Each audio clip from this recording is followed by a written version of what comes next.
Welcome to the Creative Play and Podcast Network.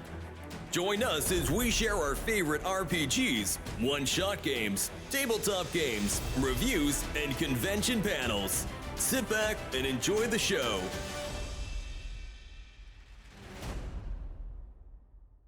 So for RPGaDay, it's a classic dealio where we put people talking in a positive way about tabletop role-playing games. For each day in August, use the prompt or highlighted word to inspire a blog, vlog, or social media post to celebrate everything great about our hobby and tag it as RPGaDay2023. And as August the 5th, it is the oldest, and oldest is the bold number, so if you can't come up with the question, come up with something oldest, which is totally dangerous. Oldest game you've played. I mean, that's going to be dangerous. I'll totally start it off with the oldest one I have actually played is first edition D&D. Surprise. Because I totally got a couple vintage copies once at a Goodwill, and I totally made a gaming group play through the old OG D&D stuff, to which they realized that everyone dies way too soon. Balanced Encounters? What is that? Yep. That's the oldest RPG I played was original D&D. So you're saying first edition, though, right? Yeah, first edition. Okay. The OG D&D. Well, it's not. I played box set, which came first. Mm-hmm. So where you only had elf, fighter, but dwarf. Yep, dwarf. And mage, I think. Yeah. Or something. And rogue. Yeah. Was rogue separate? I can't remember. There was only like handful, and it wasn't races other than the races that were a class. Yep. Yeah, because elves were basically fighter wizards, and dwarves were basically fighters with a little extra cool stuff. Yeah. So. Yep. Started with the box set. Box set ninjas.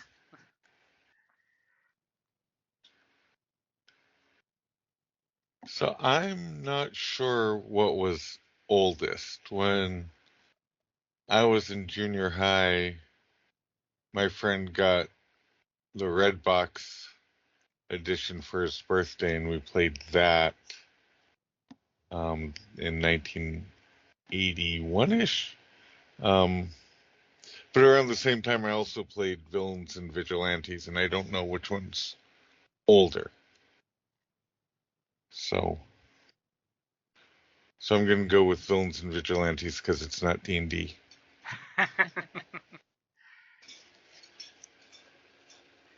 And I'm like, that is also a good game system. So Village and Vigilantes First Edition came out in 1979, by the way. Yep, I was just looking at that. Yeah, well, okay. But, I mean, D&D came out before that, but not the red box, I think. I don't know. Yeah, I'm not seeing a copyright date on the red box, so we'll totally say Villains and Vigilantes. Excellent. Can never go wrong with superhero games. No, it's my first love, or superheroes are my first love.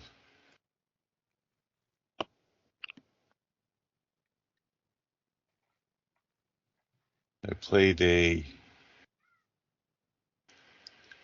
bird hero, wings, no arms, but telekinesis. Good option. Yeah, it was fun. Original it was weird. Box D&D 1974. Oh, say it ain't so. Well, we didn't play it in 74. No. But the oldest game would be 1974. Yeah. Not necessarily played when that you played version, like when I was 9. Yeah, that's when I started. But you got to keep the vintage games alive, just saying. No shit. There we were. We opened the box. It was full of dust.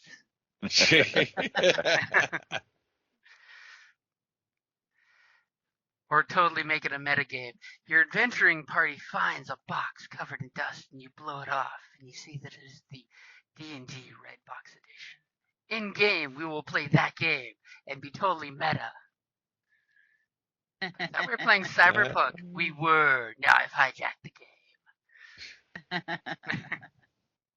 Wait, It's what? like a Jumanji, yeah, you are playing a cyberpunk game, but you found this thing, and now you have been Oh my god, did we just come up with Jumanji'd into it. the next plot Holy- for a lit RPG book? Holy cow. $500 for the original basic rule set. The red box rule set. Somebody actually has it for sale? Wow. I just found a thing listing a bunch for sale. They're wanting like $500, give or take.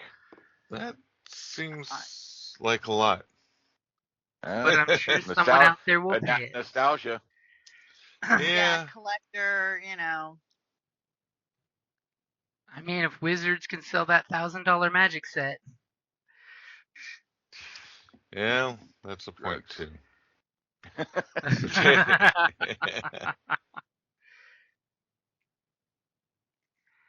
And Lexa, how about you? I am sure y'all probably have noticed this from when I game, but I've only played maybe like 20 sessions ever. I didn't start gaming till probably, I don't know, how long have we known each other? Like a year and a half? Hmm? So I played D&D, I played one game of Pathfinder, and that's it. But you are a fantastic role player. I So do then, like to roleplay. which version of D&D was it? That would be this it was- version, 5th. Fifth? Yes. So then Pathfinder, that was the Yeah. oldest. Yes, but I only played one game, But you so passed. I only did one session, I Still guess. counts. Oh, Yeah, okay, well then played there it. you go. And that was Okay. Pathfinder First Edition. I have no idea. I was asked to like jump in, and I was a 7th level Grave Witch, and I played one session, and that was it. I don't know. I did horribly. I couldn't. There was way too many options for my character for me to. Yeah, Pathfinder has a lot more. Yep. Yeah. Pathfinder's super crunchy. It's the spiritual successor to 3.5 D&D. Yep. All the options, all the books you have to buy. Yeah, and I'm like, if I wanted to go back to college and have to read it, Oh, come on. You know you read your D&D books more than you did your actual study oh, books. I did. Pathfinder is just so it's like, am I gonna have to write a dissertation on this? Kids would read their D&D books front to back, but failing in school, it's like, I can't open that book and read it. Actually, what I did was I spent my I always had a some type of fantasy novel on me, and it got to the point where you get into the class and the teacher says just hand it over.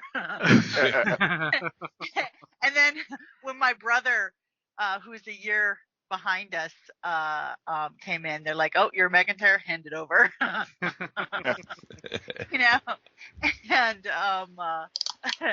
And so instead I started sketching characters. I think I still have like a sketch of one of my original, and that's actually what got me started into designing costumes. Oh, nice. Was because and so now I have a degree in technical theater. All Nice. because I like to figure out what my characters would wear. Yeah, I do that too. Funny. Oh, It's important things to know. Yeah. the more you know. So, back to the camera panning in on the 5-finger aisles and this little just as the sun is glowing on the horizon, the camera pans down. There's a group of little explosions that happen, and some yelling and some shooting and some exchange of gunfire, and a big steam jet goes on the deck shutting down, and an angry captain with her horned helmet comes stepping out of her doorway in all of her opulence and greatness. And everybody roll initiative. Thank you for listening to the Creative Play-In Podcast Network. If you enjoyed our show, please check out D&D Journey of the 5th Edition and Ragnarok Enroll a Scion Hero to Ragnarok Story. Also, check out our Patreon page for more content and behind-the-scenes things, as well as joining us for a one-shot game or two.